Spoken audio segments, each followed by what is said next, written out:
Base Corvette, Corvette, convertible. I mean, what's the difference? A lot.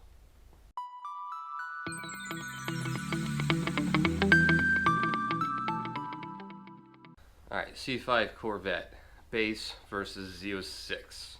What's the difference? I've broken this down into about 10 different segments, and no particular order we'll go through together. A couple of things first before we start. There was a lot of conflicting information in forums and bulletins for the last 15 years. I spent a lot of time making sure what I'm going over is accurate as best as I can. I knew there were quite a few differences between a base FRC convertible and the Z06, but I was shocked to see how much little things there actually were. Interestingly enough, the FRC, which the Z06 is based off of, was meant to be simply an entry-level Corvette. It was never meant to be a performance print. They brought it out in '99. If it sold well, they were going to minimize the creature comforts and actually add cloth seats as an option. But when GM executives saw how well the Corvette overall was selling, they decided to go a different route and take the most rigid Corvette they had and make it a performance bargain. And that's what they did. And that's what we got behind it, the Z06. And again, I'm going to go through this in no particular order, but I will cover, I would say 99.3% of everything different about Z06 from the base. If I miss anything, please let me know. I'm sure you guys will. Weight.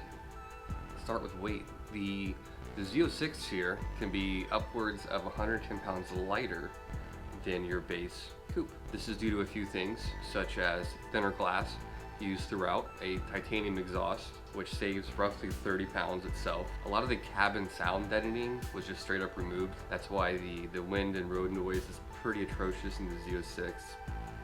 But if you have a good exhaust system, doesn't really matter. You also have to take into the account that coupes and convertibles have a number of different options you can choose from the Z06. So it can vary a little bit. Everything from dual automatic seats to HVAC systems, even the HUD, a little bit of weight there. So there you have it. The weight alone, you're gonna save over 100 pounds easily.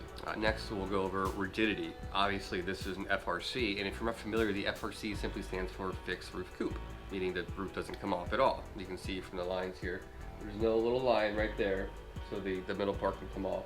It's fixed, it's not gonna go anywhere. I have seen conversions on the FRCs. I don't know how I feel about it. I don't hate it. It kind of takes away from what the Z06 is meant to be, but I also do like the open air experience. I do miss that my C6 and C7 taking the top off. It is what it is, and then I do like the silhouette better of the Z06. That's just an opinion, but I like it better. Fixed roof. So the Z06 and FRC, respectively, about 1 to 2 hertz of body torsion stiffer than your coupe or convertible. Now, the base and convertible chassis can be braced with the addition of a tunnel brace that they make, and that will not quite get it to the same rigidity as FRC, but it'll get it pretty damn close. But I will say the biggest advantage of having FRC is you get tons less of creaking and groaning going over bumps or just uneven roadways or driving onto a angled driveway, etc. You don't get nearly the creaks and groans, which is kind of cool. All right, the power plant, engine, motor, etc. The base model gets its power from a LS1 5.7 liter pushrod V8 and produces roughly 350 horsepower. Introduced the Z06 in 2001, you got an LS6 motor. In 01, different from 02 to 04, it had 385 horsepower, and 02 to 04 bumped it up to 405 respectively. And I'll do a separate video in the future on the uniqueness of just the 2001 Z06 and what makes them kind of so undesirable, if you will. But that's another video for another time. So the biggest differences between the LS1 and the LS6 is the 243 heads, the sodium-filled exhaust/hollow intake valves, the 204, 218 cam, and the LS6 intake itself, which in 2001, I think all of the LS1s got an LS6 intake. There was a slight bump in fuel injector volume to keep up with the increased air. A stronger drive shaft was incorporated in 2001 to keep up with the power increase marginally, but it was bigger, and that went from 55 millimeters to 63 millimeters in diameter. The LS6 also had windows cast into the block in between cylinders, an improved main web strength, beta bay breathing, and a bumping compression in 5:1. A revised oil cooling system and a larger map to 85 millimeters. All right, the body styles themselves. So the base model Corvette initially came out as just a coupe with a removable top, the convertible, which was convertible that retracted, and the FRC, which was never supposed to be anything special, and that was the body we see here, which with the fixed roof. And personally, I just think the FRC or Z06, it just looks so much more aggressive.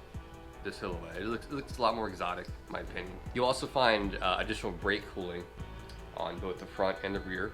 In the front, they omitted the fog lamps and added new plumbing for the front vents, if you will, on the brakes to cool those. And in the rear, hope you can see them down here, is probably one of the coolest things about the Z06.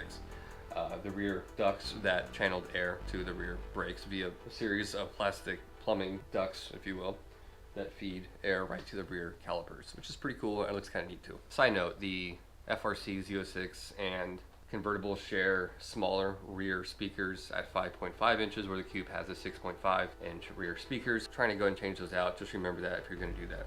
It's kind of annoying. But there you go. All right, suspension. Suspension is probably one of the biggest differences between the two cars while doing all this research here. It has what's called a FE4 suspension package. It's not available, this package, on any other Corvette. It's only available exclusively on the Z06. Now, what that package includes is larger front and rear sway bars, a stiffer rear leaf spring, revised camber settings, and a very unique shock calibration. All this engineered with a bias for maximum control and high-speed operations. The front stabilizer bar was actually hollow, 38 millimeters with a 4.5 millimeter walls on them. So the camber on the front and rear versus the base coupe, the Z06 had a negative 0.75 degrees camber. Coupe and convertible had a negative 0.25 degree camber. And the negative camber helps keep the tires flatter in relation to the road at higher speed. And it raises the tire contact patch for greater grip while turning. And lastly, as far as the suspension goes, the rims. I love the stock Z06 rims in the C5. I would actually say they're probably some of the best rims Corvette has ever put out on any Corvette, in my opinion. I like the new ZR1 rims. The C8 rims offered are all dog shit. None of the C6 rims really did anything for me. The Z06, C6 rims were okay, but yeah, the rims on the C5, Z06 are freaking awesome, and I love the kind of gunmetal gray option that they came with. The 01s were a little darker, but nonetheless, they're all very similar, and I like them. I like them a lot, and they're a little lighter too over the base rims and considerably wider by about 20 millimeter. And if I'm not mistaken, the rims were actually imported from overseas. I forget where, but they're like exotic or some shit. I like them. Interior. So the Z06 had special seats. You only had power seat on the driver's side. The passenger side was manual adjustment for weight savings. I think I forgot to mention that, but there you go. They were meant to have better bolstering, but in my opinion, they sucked. They really missed the mark on anything interior-wise on the Corvette, Z06 or base for that matter. There was a little Z06 embroidered on the seats I would show you, but my seats are aftermarket. Additionally, the Z06 exclusively offered a package called Mod Red, which offered miscellaneous accent pieces in the interior as red, which I do have, and I do like that, minus the seats.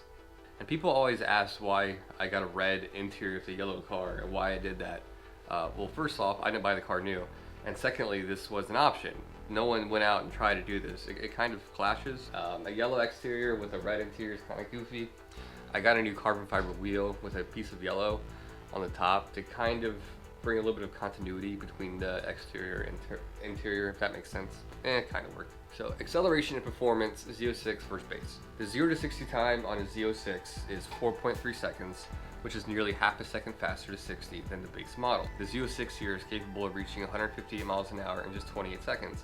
That's nearly 3 seconds quicker than the base model. Additionally, the gearing is much different on the Z06, shorter, more aggressive gearing, and the Z06, if you're not aware, was only optioned in this generation as a 6-speed. Same with the C6 as well. C7s, when they started optioning the higher end with automatics, and as you know now, the C8s are only optioned with a automatic transmission. Dual clutch though, so that's kind of cool. Top speed. This one's interesting. The Z06 top end is actually slower than your base model, just due to the aggressive gearing down low. This car here was only capable of reaching roughly 170 miles an hour, where the base model could reach approximately 178. Now, the base takes longer to get there, but because of its gearing it can really stretch its legs in 5th and 6th gear. Value. Let's talk value of the Z06 compared to the base model. If you take any base model versus a Z06, the same mileage, you're going to fetch roughly 25% more just because of the name. The Z06, it was just a much more rare car. I say rare loosely relevant to Corvette, but there's much more of a cult following, if you will, for the Z06, and I don't blame people for that. This, in my opinion, is a more superior car than the base. The base model's fine. I do like the fact the base model top comes off, but is what it is. I just think the Z06 with the rims and the fixed roof, it just looks aggressive in all business. And exterior appearance versus the base model. Z06 emblems are peppered throughout the car, interior and exterior, in the console, in the gauge cluster. The brakes are the same on all the cars, however they're painted red from the factory, calipers that is. And lastly, the red line actually goes to 6500 in the cluster, which is kind of cool. So there are all of what I could find differences between the base convertible FRC and the Z06. I'm going to do a separate video on the 2001 Z06 because it's kind of unique in its own way. So I hope you guys enjoyed this, and thanks for tuning in, and I'll catch you guys next time.